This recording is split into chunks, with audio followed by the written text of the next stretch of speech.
Okey.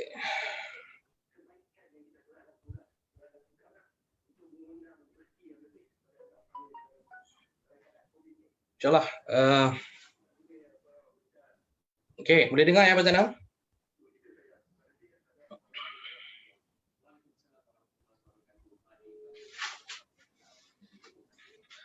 Okey, Assalamualaikum warahmatullahi wabarakatuh.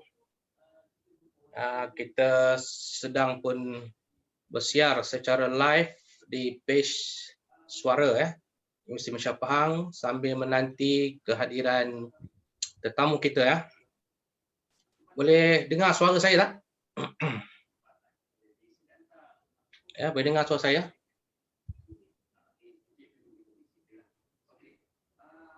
Boleh dengar suara saya tak?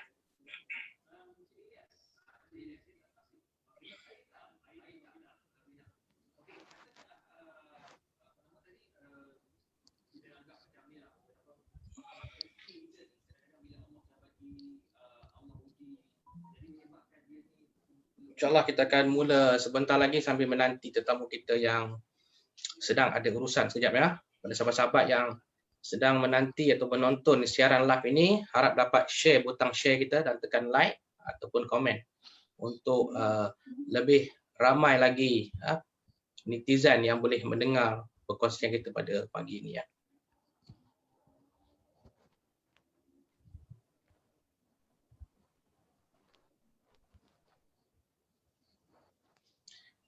Okey, Abang Zainal boleh dengar suara saya? Alhamdulillah, saya dengar. Alhamdulillah. Okey, itu dia tetamu kehormat kita sebenarnya pada pagi ini. Apa khabar Abang Zainal? Alhamdulillah adanya sihat walafiat. Alhamdulillah, terima kasih banyak-banyak pertama sekali ya Abang Zainal yang sudi bersama kita pada pagi ini.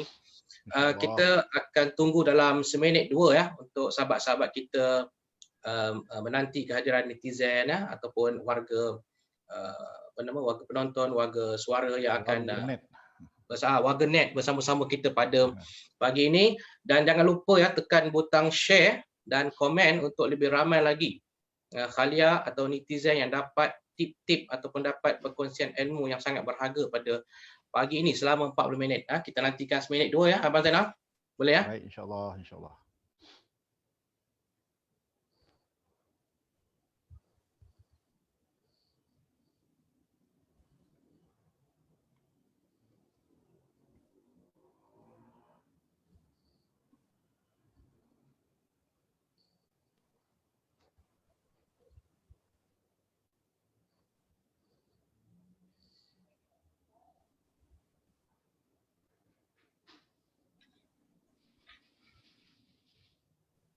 Sambil-sambil itu jika ada warga net yang berfikir soalan-soalan yang ditanya boleh kita ada sedikit sesi pertanyaan bersama dengan Abang Zainal kita insya-Allah pada sesi akhir bincangan kita pada pagi ini. Insya-Allah. Kita masih lagi menanti satu view yang signifikan untuk kita mulakan program kita ataupun bicara kita pada pagi ini insya-Allah. Sama-sama itu mohon rakan-rakan boleh sharekan link page Suara dalam grup-grup WhatsApp atau Telegram ataupun Facebook untuk bersama lebih ramai lagi yang kita dapat manfaat daripada perbincangan kita pada pagi ini insya-Allah.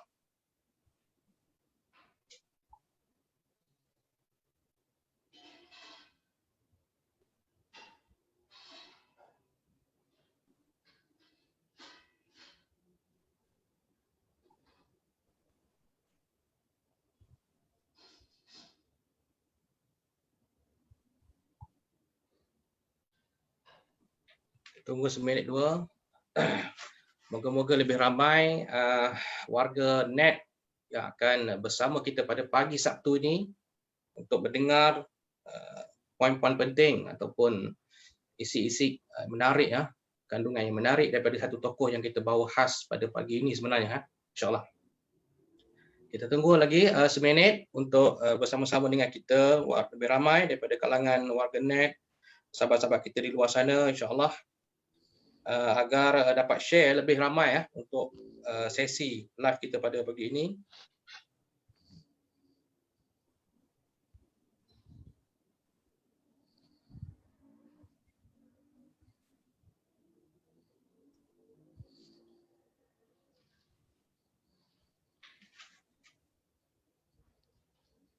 Okey, insya-Allah kita mulakan sikit lagi.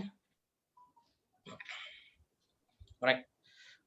Assalamualaikum warahmatullahi wabarakatuh kepada semua warga net, rakan-rakan, sahabat-sahabat saya, sahabat-sahabat suara Universiti Malaysia Pahang yang berada di luar sana ya. Uh, Alhamdulillah sekali lagi ya kita dapat bersama-sama dalam program diskusi suara UMP siri ke-15 ya, sempena Karnival buku ilmiah dalam talian, dijual dalam talian kerjasama Majlis Penerbit Ilmiah Malaysia dengan Shopee. Jadi program ini adalah khusus untuk kita merakyatkan ilmu pengetahuan yang ada dalam kalangan penerbit-penerbit universiti ya, yang selama ini mungkin nak cari buku ilmiah ni susah. Jadi kita ada platform sekarang ni bekerjasama dengan Shopee untuk bersama-sama mewawarkan universiti-universiti awam yang ada terbitan buku ilmiah untuk rakyat sama-sama membaca ya karya-karya yang bermutu tinggi ini. Jadi ini ada sebahagian daripada program kita sebenarnya, dan kita jemput tokoh kita ya pada pagi ini yang tidak asing lagi sebenarnya. Saya rasa nak kenal pun dah, tengok muka pun dah ramai WhatsApp saya semalam ni. Abang Zainal Abidin Raub ya. Assalamualaikum abang. Waalaikumsalam warahmatullahi taala wabarakatuh. Sihat ya Abang Zainal? Alhamdulillah buat masa ni dalam keadaan PKP ni kita bertambah sihat sebenarnya. Saya setuju ya, kita pun badan pun makin berisi, badan pun makin berat badan bertambah. Kita kena jaga juga makanan sebab gerakan pun terbatas. Jaga kesihatan. Jaga kesihatan. Betul.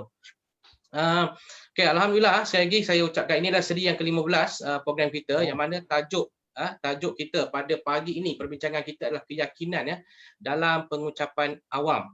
Mengapa kita panggil Abang Zainal? Saya biasakan dengan Abang Zainal sebab pertama masa saya ingat lagi Abang Zainal 2017 kita jumpa di Malaysian Hall London ya. Kami bertemu kebetulan Abang Zainal nak pergi ke Rusia untuk World Cup kata silap, so kita dapat diskusi. Baru balik. Ya, baru balik daripada Rusia. Baru balik daripada mesyuarat World Cup dan juga undian Piala Dunia di Moskow masa itu. Ya, betul-betul. Itu yang kita bersempak dan alhamdulillah kita sentiasa berhubung, dan pada pagi ini yang saya rasa dapat sikit berkongsi ya dengan Abang Zainal. Sebenarnya dah lama dah kita kita lama dah rancang benda ni untuk dapatkan. Pertama saya rasa semua warga net sedia maklum ya, Tuan Zainal Abidin Raub adalah pengulas sukan yang terlibat dalam industri penyiaran lama sejak tahun 85 lagi. Jadi kita masa itu belum lagi ada orang kata Facebook, belum ada lagi YouTube sebagainya. Kita pun masih tak faham istilah live tu sebenarnya Abang Zainal Jadi betul. Orang pun masa itu tercari-cari, dan hari ini fenomena live ni menjadi sebahagian daripada fenomena yang memang bukan asing lagi pada saya. Jadi mungkin dia menjadi sebahagian daripada kehidupan dah sekarang. Menjadi sebahagian kehidupan. Jadi sebenarnya pengalaman itu dah lama dah Abang Zainal tahu mungkin untuk persingan pertama ni saya berhasratlah kalau boleh sedikit Abang Zainal cerita pengalaman Abang Zainal mencebur dalam bidang orang kata penyiaran ni. Mungkin dapat awal-awal ni. Silakan Abang Zainal. Baik, terima kasih banyak kepada saudara moderator. Assalamualaikum warahmatullahi wabarakatuh. Alhamdulillahirabbil wassalatu wassalamu ala asyrafil anbiya'i wal mursalin sayyidina Muhammad wa ala alihi wa sahbihi ajma'in. Saya ingin mengucapkan ribuan terima kasih kepada pihak penganjur kerana sudi untuk mengundang saya. Benar, kita telah merancang perkara ini dengan begitu lama sekali, tapi akhirnya pada hari ini ia menjadi satu realiti. Bersyukur kepada Allah Subhanahu Wa Taala yang menjadikan ia satu kenyataan. Sebenarnya pengalaman saya akui masih lagi sedikit ya. Saya tidak mempunyai banyak pengalaman yang pernah dilalui oleh rakan-rakan seperjuangan yang telah lama menceburi bidang ini. Antaranya seperti Datuk Rahim Razali, arwah Datuk Hasbullah Awang, arwah Zulkarnain Hasan, arwah Amran Hamid. Ini semua adalah sifu-sifu, adalah guru-guru saya. Ramai lagi sebenarnya yang telah membantu untuk saya menceburi bidang ini sebenarnya secara tidak sengaja. Ianya berlaku ketika selepas kita di persimpangan ketika itu. Maksudnya ketika itu saya baru balik mewakili Malaysia dalam pertandingan bola sepak sekolah-sekolah ASEAN, dan kemudiannya sama ada nak sambung belajar, nak kerja ataupun nak main bola. Jadi kat situ dia pening kepala dah sekejap.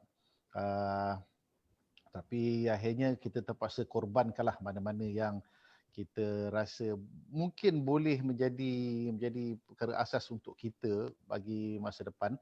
Cuma ianya mungkin tak berpanjangan. Yang saya masukkan di sini adalah sebagai karier seorang pemain bola sepak. Tapi saya sambung belajar dan juga saya bekerja juga pada waktu yang sama. Saya telah mendapat satu peluang yang mungkin ramai ketika itu tidak mempunyai kesempatan, iaitu bertugas di unit radio, unit sukan radio RTM. Pelbagai perkara yang telah saya pelajari dalam tempoh yang begitu singkat di sana, lebih kurang dalam setahun saja. Macam-macam yang telah saya lalui. Ada kalanya kita macam, yelah waktu itu kita masih remaja, masih muda dan kita begitu gairah sekali untuk mempelajari perkara-perkara asas dan juga teknik-teknik untuk melakukan ulasan. Ketika itu juga kita kena ingat ya, kita tidak ada internet. Betul. Kita bergantung informasi kita kepada teletext dan juga surat khabar. Surat khabar pun mungkin ketika itu yang paling penting sekali kita kena baca daripada depan sampai ke belakang. Tetapi kita yang bertugas dalam bidang sukan ini, kita baca terbalik. Kita baca daripada belakang ke depan. Betul. Ya, ya. Dapat newspaper, kita akan baca di belakang dulu. Apa yang berlaku kat depan, kita tak nak tahu. Jadi itulah situasinya dan kemudiannya teletext tu sampai hitam legam tangan ni sebab dia carbonized. Ianya berlapik-lapik, kita kena share. Dia mungkin ketika itu sampai 6 copies, 6 salinan yang mana kita terpaksa bagi-bagi kepada unit-unit yang lain untuk sama-sama mereka gunakan.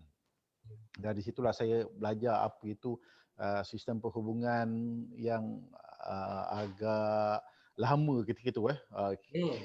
Memang kita tak sangka, tapi di situ kita simpan, kita kumpul apa-apa informasi. Tapi kita tak boleh nak simpan lama sebab dia makin lama makin hilang, makin lama makin hilang.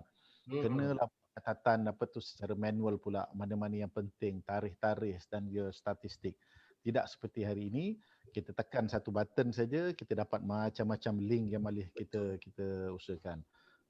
Ringkasnya, selepas saya terbabit dalam unit sukan radio tu dengan pelbagai pengalaman dan juga peluang yang telah diberikan oleh tokoh-tokoh yang saya sebutkan tadi, saya disunting oleh TV3 dan tanggal 14 Julai 1986 saya ke Jalan Liku Bangsa untuk bekerja dengan TV3 sehinggalah pada 31 bulan Mac 1998.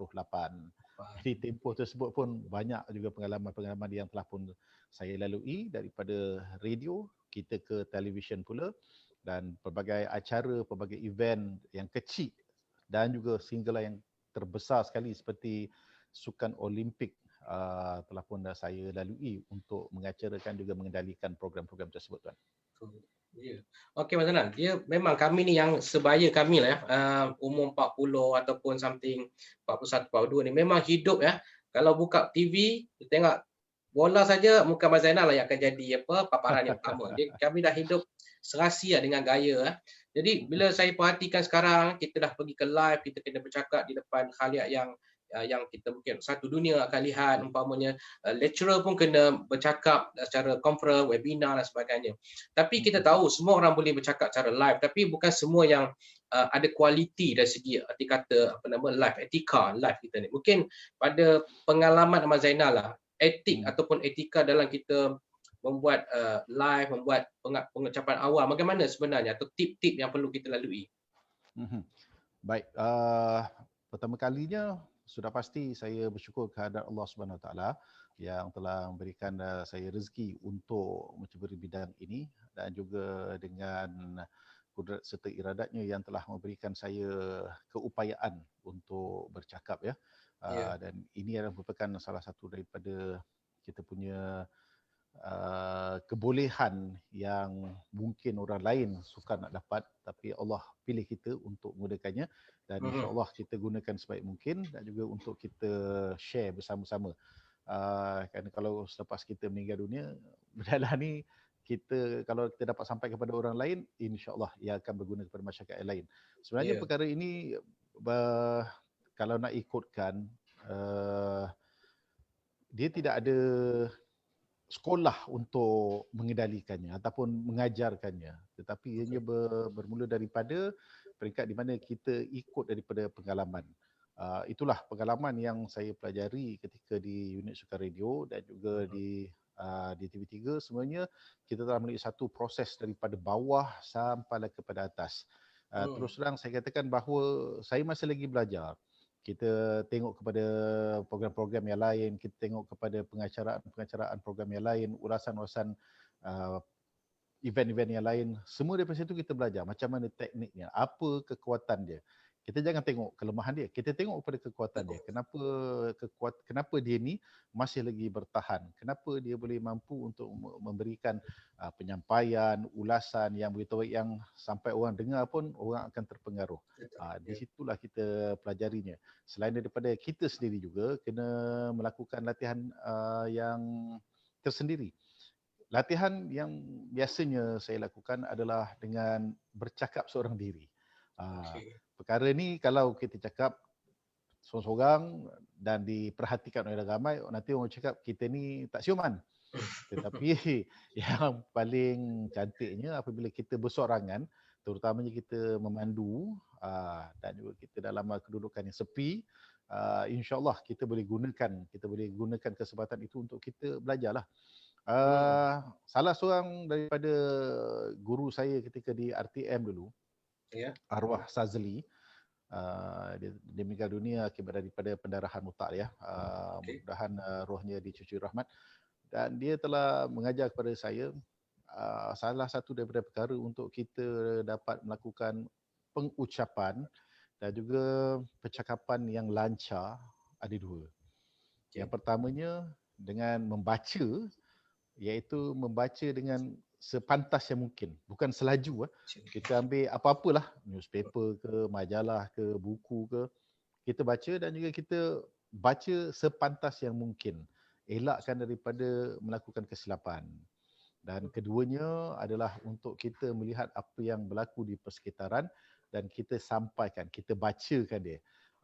Sekarang ini kita sedang bersiaran langsung bersama-sama dengan UMP, di mana kita harapkan bahawa dalam siaran langsung kita ini kita akan mendapat share ataupun perkongsian begitu ramai daripada warga-warga net di luar sana. Begitulah lebih kurangnya dia punya latihan asasnya.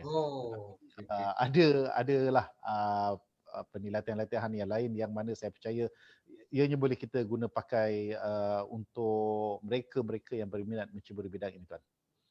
Maknanya Abang Zainal kan, dia walaupun selain daripada bakat yang sedia ada dalam kita menyampaikan pengucapan awam, tapi dia ada juga sebenarnya knowledge tertentu ataupun tip-tip ataupun kaedah-kaedah untuk menyampaikan pengucapan dengan yakin dan berkesan. Jadi kalau pada pandangan Abang Zainal melihat kepada senario perubahan sekarang ni daripada televisyen, radio, televisyen, kita ada internet. So bagaimana industri penyiaran ini khususnya bagi macam pengulas-pengulas yang profesional macam Abang Zainal ni, adakah berhadapan dengan kata new generation yang lebih baru lagi kaedah dia ataupun boleh survive dengan dalam industri penyiaran? Soalan yang menarik Saudara Azli. Sememangnya ini merupakan satu cabaran yang paling besar.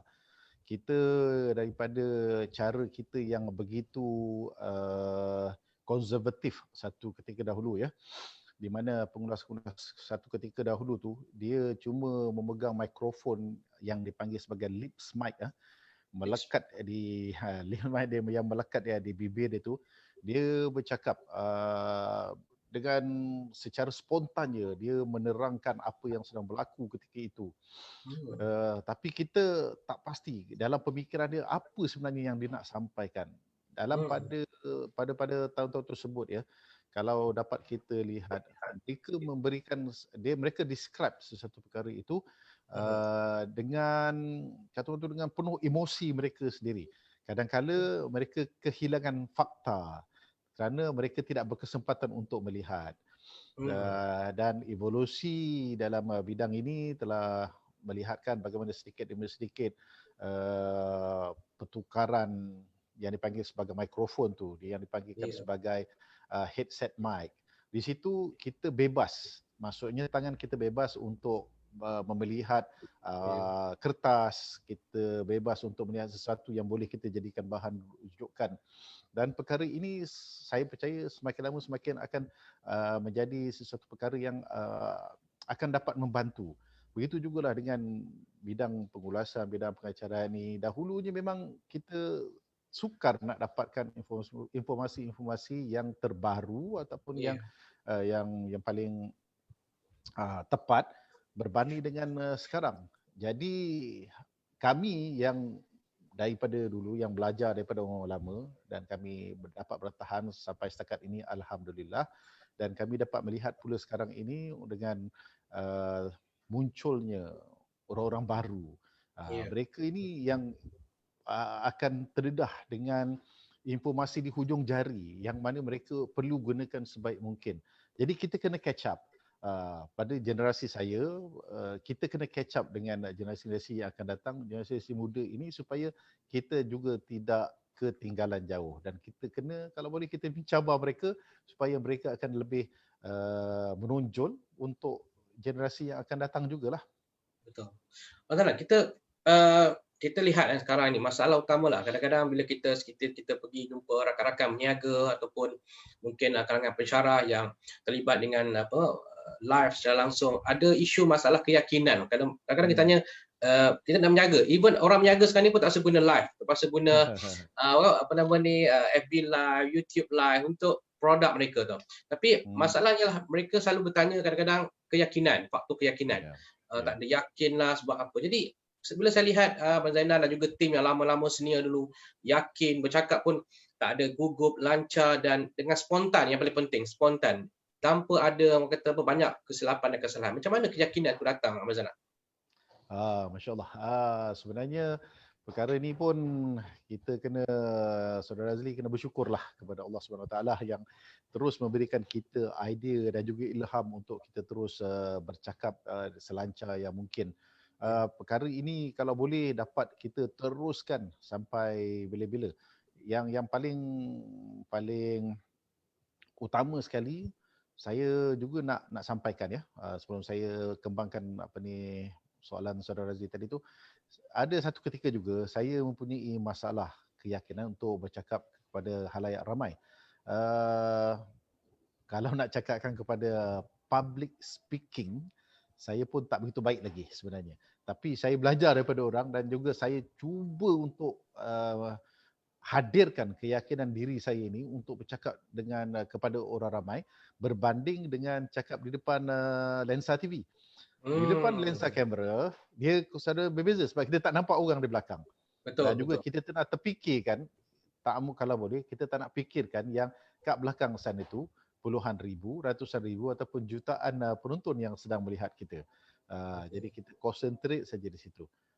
Sementara untuk kita bercakap kepada public, sudah pasti ianya akan kita melihat, begitu ramai sekali. Mata tumpu kepada kita, satu, dan telinga yang mendengar kepada kita, dua.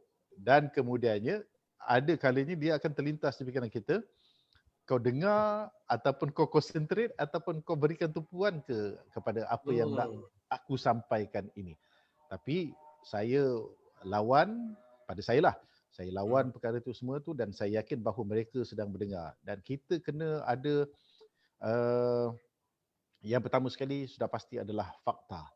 Fakta kita kenalah tepat dan juga keyakinan tu akan muncul selepas kita yakin bahawa fakta-fakta kita itu akan membantu dalam penyampaian kita kepada mereka. Dan yang ketiganya, yang seterusnya juga, kita yakin bahawa mereka mahu mendengar apa yang kita sampaikan ini kerana kita mesti ada satu keyakinan diri yang tinggi, kita mesti ada autoritatif untuk kita sampaikan kepada mereka. Saya telah melalui satu pembelajaran yang cukup baik juga kepada saya lah, di mana saya telah diminta untuk mengendalikan sesi kepada pengulas-pengulas dan juga penyampai-penyampai baru RTM menjelang Sukan Malaysia, SUKMA yang akan datang. Betul. Mereka mempunyai kebolehan, mereka ada style yang tersendiri berbanding dengan saya yang bermula daripada radio dan kemudiannya Hmm. berpindah kepada TV. Tapi mereka ni dengan gadget, sistem dan juga persekitaran yang baru ni, apakah mereka nak dengar apa yang saya sampaikan? Betul. Tapi saya cuba join mereka, saya dengar apa yang mereka sampaikan kepada saya pick up dan saya reply balik kepada mereka. Di situ saya punya level of confidence semakin lama semakin meningkat sebab saya yakin saya dapat menjawab dan juga saya dapat menyampaikan apa yang mereka mahukan sebenarnya dalam penyampaian dan juga tugasan-tugasan harian mereka. Maknanya dia sebenarnya keyakinan ni bukanlah orang kata boleh dibuat tanpa ada juga training latihan yang diperlukan. Antara tadi fakta Benar. kan, kita kena fakta, Ya, kena yakin. Dan kita lihat itulah sebenarnya asas-asas keyakinan. Mungkin sahabat-sahabat kita di luar sana jika ada soalan ya boleh letakkan komen di komen kita atau di bahagian posting kita untuk bertanya sendiri kepada Abang Zainal sebelum kita tanya apa-apa soalan daripada netizen. Saya tanya tambah satu soalan lagi pada Abang Zainal lah. Tadi Abang Zainal kata bahawa kita nak latih, nak bagi yakin, confident kita ni. Abang Zainal kata kita kena baca pantas kena baca sepantas mungkin. sebatas yang mungkin dan kita buat sendiri mungkin depan cermin ke ataupun bilik air ke tu kan untuk diadakan. Ada lagi tak penambahan tip untuk latihan pengucapan yang lebih baik? Antaranya adalah daripada segi kita berkomunikasi dengan orang. Kita berkomunikasi kadang-kadang kita berkomunikasi secara dengan bahasa-bahasa pasar. Bahasa-bahasa Okay. Tapi cuba sekali-sekali kita bertemu dengan orang yang kita yakin mungkin dia juga datang hadir dengan nak bercerita pasal sesuatu perkara yang serius. Di situ kita cuba bercakap dengan dia seolah-olah macam kita sedang menyelidikkan sesuatu program. Perkara ini kadang-kadang kawan-kawan saya pun dia tanya cakap kau ni sedang mengulas ke kau sedang membuat penyampaian ke? Tak ada. Sebenarnya saya cakap ini sebahagian daripada latihan saya. Saya nak bercakap kepada orang ramai macam mana saya nak bercakap dalam TV. Inilah salah satu daripada caranya supaya kita dapat kelancaran dia. Ini antara latihan-latihan. Perkara ni sebenarnya latihan asas. Nak kata tak ada boleh juga, nak kata boleh ada juga. Boleh juga. Kita sendiri yang tentukan dan juga kita sendiri yang create perkara tersebut.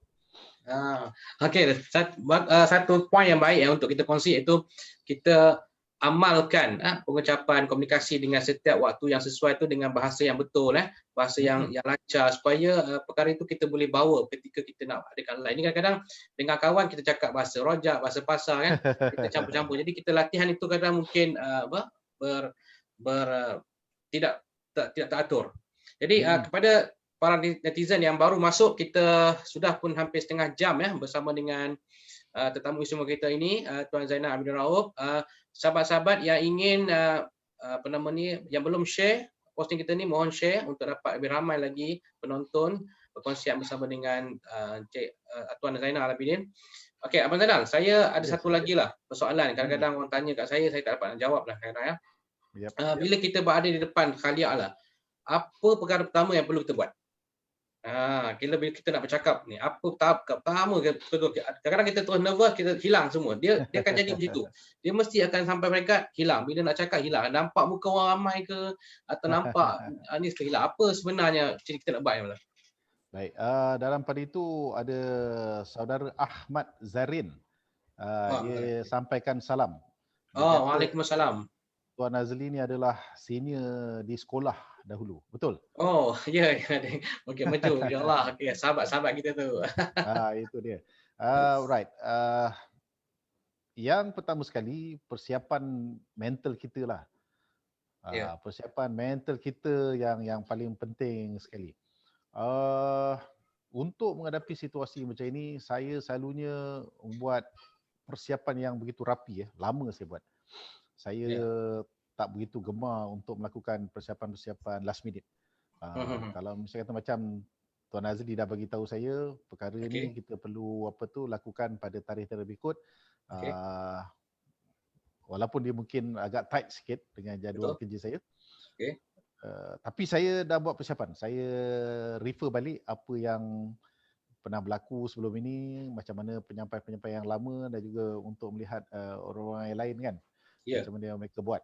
Dan kemudiannya salah satu lagi perkara yang untuk kita tidak begitu nervous dalam situasi seperti ini adalah datang awal lah. Mana datang awal Datang awal tempat tu, sesuaikan diri kita dengan persekitaran, sesuaikan diri kita dengan orang-orang di sana. Tengok tempat di mana kita nak sampaikan ucapan kita tu. Kita duduk situ dan diam, kita tengok apa yang ada dekat sini. Kita tengok sekeliling. Macam mana penonton-penonton, macam mana crowd yang akan datang tu. Dan kemudiannya juga untuk saya, kalau ikut kepada saya lah, saya akan mingle around. Saya akan bercampur dengan mereka untuk seketika. Untuk saya melihat, dia ni karakter dia macam ni. Campur. Dia ni karakter dia macam ni.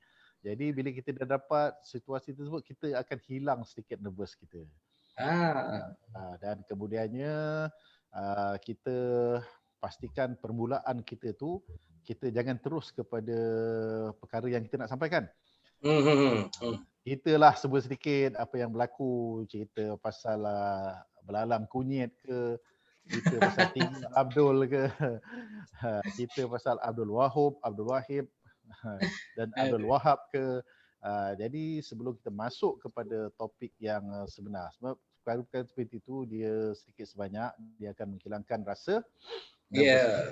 Dan satu perkara Tuan Azli, jangan lupa apa dia? Solatlah dua rakaat solat hajat, berdoa supaya dilancarkan segala urusan kita apabila kita melakukan penyampaian. InsyaAllah Allah akan bantu kita di situ. Okey, Abang Zainal, ada satu soalan daripada tetamu kita di wall, iaitu daripada Anna Josh. Dia tanya dalam how do you counter the fear of being judged for your flaws. Maksudnya dia tanya macam mana Abang Zainal ni boleh orang kata mengatasi rasa takut, rasa takut daripada kekurangan yang ada barangkali. Mungkin orang akan lihat kekurangan kita, bagaimana kita nak menghadapi rasa takut dengan rasa kekurangan kita ada barangkali. Okay, just prepare yourself. Itu yang paling penting sekali. Kita mesti ada ammunition. Seolah-olah kita nak pergi berperang, we are into the war. Tapi kalau misalnya kata kita tak mempunyai ammunition, kita tak mempunyai peralatan dan juga senjata yang cukup, dan itu yang akan menyukarkan kita sendiri. Selalunya saya nak ulangi bahawa kita mesti bersiap sedia. Macam-macam bersiap sedia. Alphabet ada cuma 26 saja, A to Z. Tetapi kalau boleh, biarlah kita ada lebih daripada A to Z. Maknanya kita mesti ada lebih. Kalau kita tak pakai, itu bukan sesuatu yang merugikan. Sebenarnya itu merupakan satu senjata kepada kita, kepada battle ataupun peperangan yang lain. Jadi memang kita kena buat persiapan yang rapi. Kita tak boleh naik, kita tak boleh terus berada di depan itu tanpa ada sebarang persiapan. Tanpa persiapan, tanpa latihan, memang kita pasti tidak akan berjaya. Maknanya kalau I answer your question. Okay. Maknanya kita kena apa juga yang kita buat untuk elakkan rasa gelisah sebagainya. Preparation tu penting Abang Zainal. Betul, benar, benar. Abang Zainal, satu lagi lah yang saya nak tahu ataupun warga netizen nak tahu, ada tak dalam sepanjang pengalaman Abang Zainal ni menjadi pengulas sukan, pengacara dan sebagainya, apa pengalaman yang tak boleh lupakan sewaktu berada di khalayak ramai ataupun berada dalam apa mungkin itu kenangan yang yang lawak ke ataupun gembira ke atau benda yang tak akan dilupakan? Dia memang pasti banyaklah. Antaranya apabila kita menghadapi situasi di mana audience kita tidak begitu menunjukkan interest kepada apa yang kita sampaikan. So apa yang kita perlu lakukan, kita dengan pantas, kita dengan segera kena melakukan satu perubahan daripada segi penyampaian. Saya pernah berlaku, saya tak ingat tahun berapa, tapi juga di Arau, insyaAllah, di UiTM Arau, di mana saya terpaksa ubah on the spot daripada perkara yang sedikit membosankan kepada sesuatu yang menceriakan, iaitu saya bermain kuis dengan mereka. Okey. saya terus tukar sebab padahal masa tu memang tak ada dalam plan saya. Saya memang mungkin saya terlalu kesilapan saya adalah ketika saya terlalu serius sangat dengan penyampaian saya sehingga menyebabkan mereka dah terlalu banyak sangat dalam kuliah. Mereka dah terlalu rigid sangat dalam kehidupan mereka study. Tapi mereka perlukan sesuatu yang baru daripada orang yang tak pernah sampaikan kuliah kepada mereka. Jadi saya bermain kuis dengan mereka, saya tukar dan kebetulan saya ada beberapa cenderamata ada hadiah yang saya bawa. Jadi di situ tiba-tiba kelas tu menjadi lebih ceria. Tiba-tiba kelas tu menjadi begitu bising sekali bingit. Hingga kan lecturer-lecturer lain pun tanya, apa yang berlaku?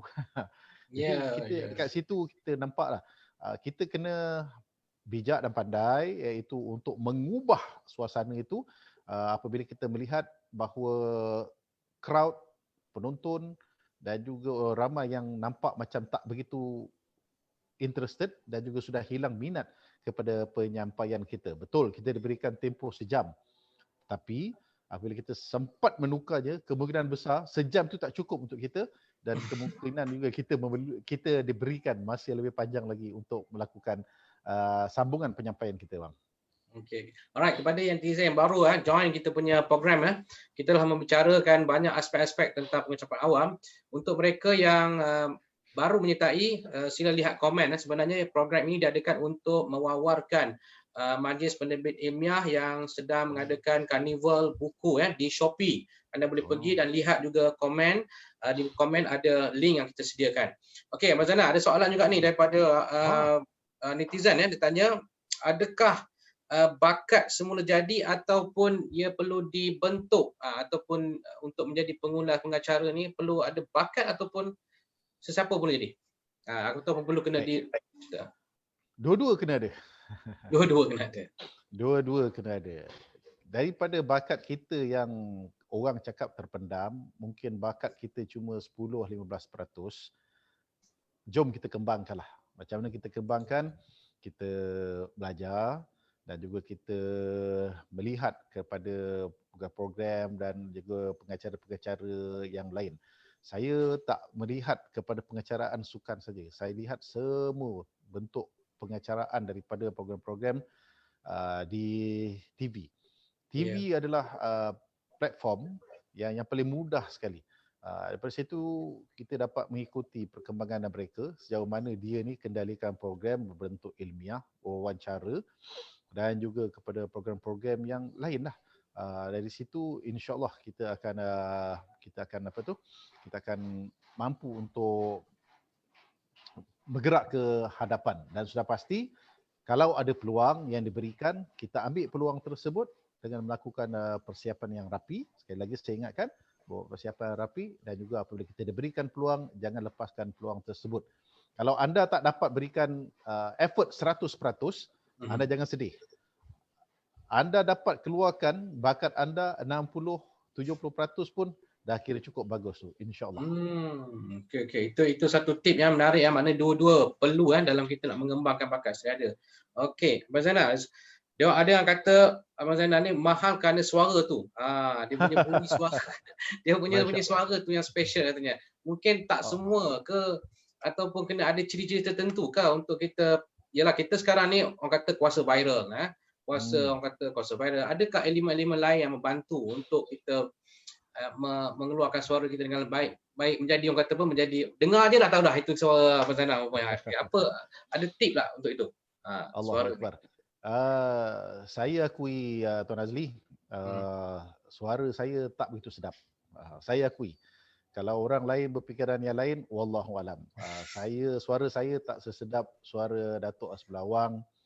Tak segarau saudara Syauqi Kahar, rakan seperjuangan saya juga. Dan juga suara Abdullah Hashim antara cikgu saya. Dia tu lemak-lemak manis suara dan bergarau pula. Kita lihat bagaimana Datuk Asbullah Awang dia punya penekanan kepada suara dia tu, dia sebut sikit je orang dah tahu dah. Dia bergegar meremang bulu roma mendengar suara dia. Saya cuba atasi kekurangan daripada segi suara itu dengan memberikan penyampaian yang berfakta. Tetapi kalau untuk latihan memperbaiki suara kita ni, yang pertamanya kita kena ingat suara kita ni adalah anugerah Allah yang Ya. mana kita perlu gunakan. Ada kalinya saya akan menjerit. Saya cakap terus terang. Saya Menjerit. akan menjerit Saya akan menjerit supaya suara saya ni tak tersekat. Itu latihan ke apa tu? Itu latihan. Saya akan carilah satu tempat, satu kawasan yang mana orang tak dengar, saya akan menjerit. Saya akan menjerit supaya suara saya ni pecah. Dan kemudiannya pada hari bertugas, saya pastikan pemakanan dan juga minuman. Supaya ianya tidak akan mengganggu kita. Ais for sure tidak adalah. Saya bukan hipokrit. Saya minum ais juga, tapi mungkin dalam 3 bulan sekali. Maknanya ada kena banyak air kosong ke atau tak manis? Itu antara tip dia ke? Air manis. Apa tu air manis memang kalau boleh elakkan. Yang paling baik sekali air suam tanpa gula lah. Air suam. Okey, suam tanpa gula. Air suam tanpa gula itu yang paling baik sekali. Saya kalau hari bertugas saya memang jaga pemakanan dan juga minuman saya supaya ianya tidak akan mengganggu prestasi kita dan juga suara kita. Kita kalau boleh nakkan lontaran suara itu dapat didengar dengan jelas. Saya memang amat khawatir sekali, amat takut kalau saya diserang penyakit batuk kerana ianya memang betul-betul mengganggu tugasan dan juga waktu kita bekerja lah. Maknanya kan kita daripada preparation untuk knowledge, sebenarnya suara juga sebenarnya mempengaruhi juga betul. tahap keyakinan kita ya.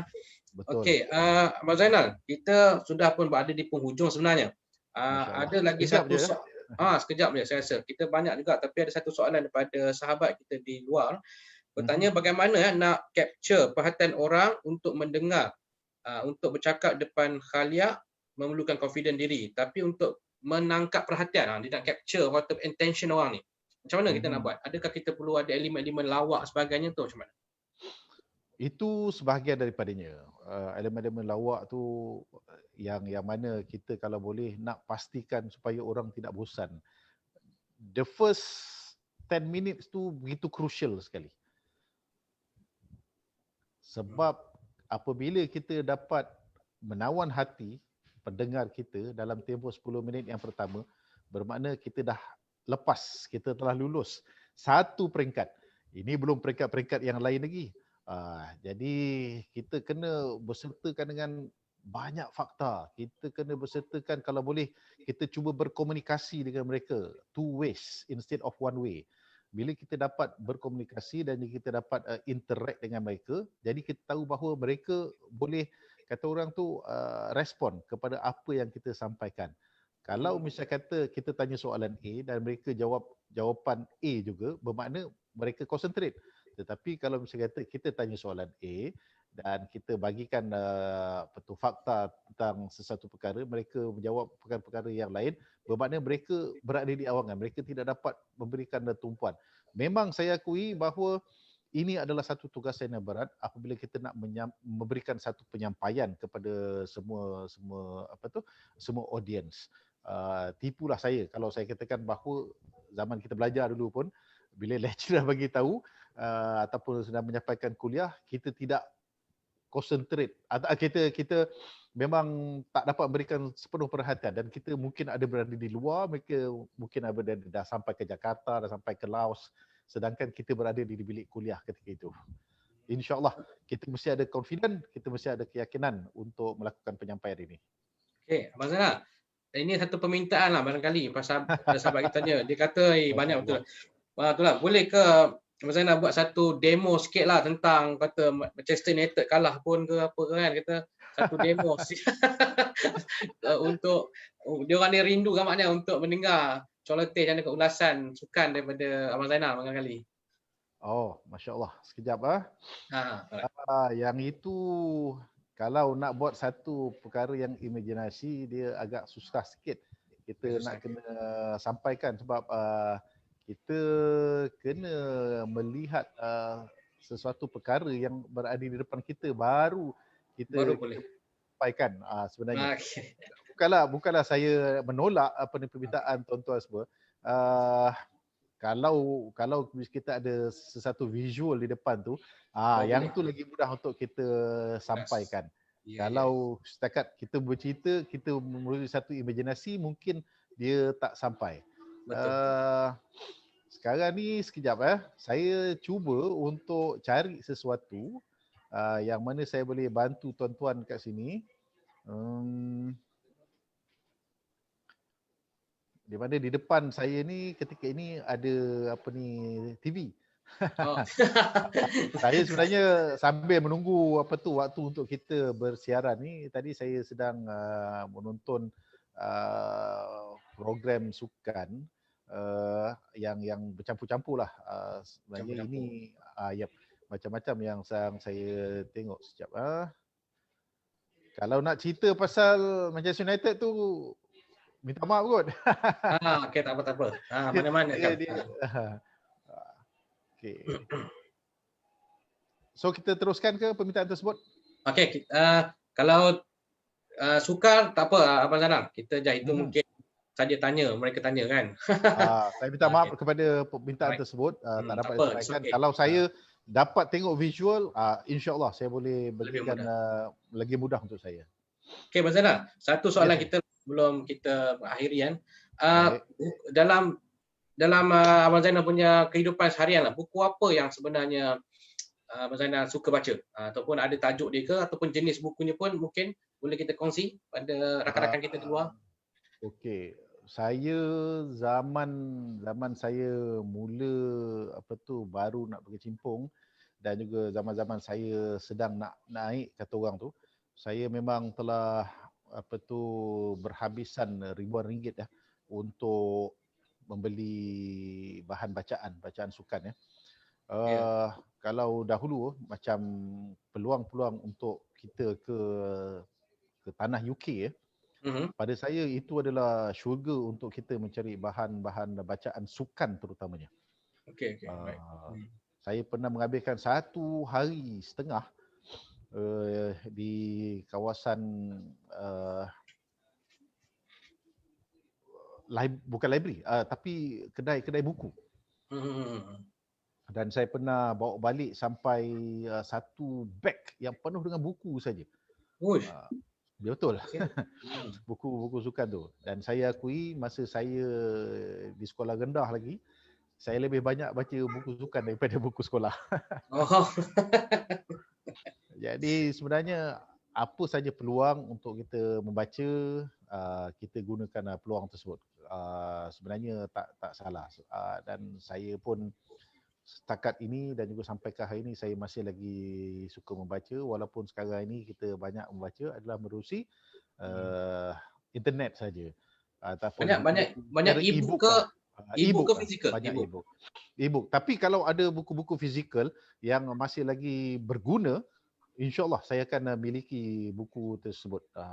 Walaupun diakuilah isteri saya pun kadang-kadang tanya juga mana nak letak, mana nak campak buku-buku ni semua ni. Tapi insya-Allah lah tahulah tempat yang saya simpan.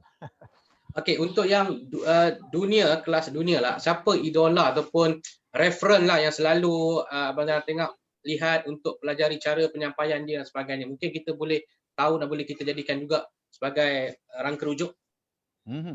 Baik, zaman saya dulu saya banyak belajar daripada pengulas dari UK seperti mendiang Brian Moore. Saya pernah berjumpa secara fizikal dengan John Motson. Ini pengulas yang bertugas dengan BBC, British Broadcasting Corporation. Dan kemudiannya baton tersebut disahkan kepada pengulas-pengulas muda yang juga saya pernah bertemu ketika World Cup masa di Piala Dunia tu, ada kesempatan-kesempatan untuk bertemu dengan mereka. Kita jumpa mereka dan juga kita bertanya sedikit sebanyak. Kita perkenalkan diri kita. Kita bersikap humble, kita beritahu yang saya ni adalah pengulas bola sepak juga di Malaysia. Saya bertugas untuk World Cup ni. Dan dia pun seronok juga. Dan ketika kesempatan diberikan seperti membuat ulasan, membuat liputan di Sukan Olimpik, kita cari je siapa-siapa. Oh, mana kau punya pengulas utama? Dia tanyalah kenapa, cakap bukan, saya akan beritahu yang saya ni daripada Eswarina, saya nak dapatkan some tips daripada dia. Mungkin dia ada sedikit sebanyak boleh share pengalaman, dan perkara ini sebenarnya juga dilakukan oleh pengulas-pengulas daripada negara-negara yang lain. Sebenarnya mereka jumpa, mereka akan tanya, oh kau buat pengulas ni, kau sukan apa? Dia kata, aku buat sukan-sukan tertentu. Dan saya, salah satu daripada perkara kenapa saya boleh buat ulasan perahu layar di Sukan Olimpik 2016, sebab saya dapat sedikit pointers daripada pengulas-pengulas yang dah lama membuat acara ini. Ya, membuat acara ini di Sukan Olimpik ataupun di Tamasya Sukan yang lain. Kalau saya tak jumpa ataupun saya tak belajar daripada, mungkin kesukaran juga kepada saya lah. Maknanya kita juga kena berguru kan dengan tokoh-tokoh yang mesti kita kena dapatkan pengalaman mereka. Betul. Kena. Ini satu lagi, rakan-rakan kita mengucapkan semoga Abang Zainal terus mengulas sukan dan berkongsi pengalaman dengan pelajar-pelajar media. Ini mungkin pelajar media yang dapat sedikit kongsian kita pada pagi ni. Alhamdulillah. Semoga berjaya juga pada mereka. Ya, ingin ini daripada solehan, saya rasa tadi Abang Zainal dah jawab bagaimana kita nak hilangkan rasa gemuruh dan sebagainya. Okey, Abang Zainal, ini kita pusingan akhir sebenarnya. Kita sudah pun berada di penghujung siaran kita. Mungkin nasihat last Abang Zainal kepada mereka yang terlibat dalam industri penyiaran ataupun yang baru nak mula dalam live. Kita tahu ramai yang live sekarang ini, tapi kadang-kadang kita bertikaikan kualiti konten live yang diadakan. Kadang-kadang bukan kita kata tak bagus, tapi perlu diperbaiki mungkin. Apa nasihat Abang Zainal kepada rakan-rakan kita di luar sana, sebab hari ini dunia secara langsung ni perlu dilakukan oleh hampir semua. Betul. Belajar dan terus belajar. Dan juga jangan takut untuk membuat kesilapan. Sebab daripada kesilapan tersebutlah kita akan lebih matang dan juga kita akan dapat melakukan tugasan kita dengan lebih sempurna. Dan yang paling penting juga pada saya, mengikut falsafah saya adalah be humble. Maksudnya kita sentiasa merendah diri supaya kita dapat juga mendengar pandangan, biarpun dia baru setahun jagung ataupun sebulan dua untuk mengendalikan program-program secara langsung, tetapi sebenarnya tidak salah untuk kita mendengar pandangan daripada mereka, sebab itu juga akan membantu kita dalam bidang kita dan juga kepada prestasi kita dalam program-program yang akan datang, insya-Allah. Okay, terima kasih kepada Abang Zainal bin Raub yang sudi bersama kita pada pagi ini. Semoga saya harap rakan-rakan yang ada yang mungkin soalan tak dapat nak jawab tadi, saya mohon maaf mewakili penganjur, dan saya juga mengucapkan ribuan terima kasih pada Abang Zainal kerana sudi bersama-sama kita pagi ini berkongsi ilmu. Semoga memberi manfaat pada semua. Kepada penonton yang belum like channel kita ataupun like page kita, page kita ni dapat disebarkan, di like, kerana di sini ada macam-macam maklumat tentang buku-buku yang telah diterbitkan oleh Universiti Malaysia Pahang dan juga anggota MAPIM Madinah. Jadi saya berharap saya ucap terima kasih Abang Zainal kerana sudi. Terima kasih sama kepada semoga kita penganjur. Semoga kita dapat bertemu lagi di lain masa, insya-Allah. Sehat selalu dan jaga diri baik-baik Abang Zainal Sama-sama kita. Okey, Assalamualaikum warahmatullahi wabarakatuh. Terima kasih kepada semua yang menonton. Terima kasih. Waalaikumsalam warahmatullahi wabarakatuh.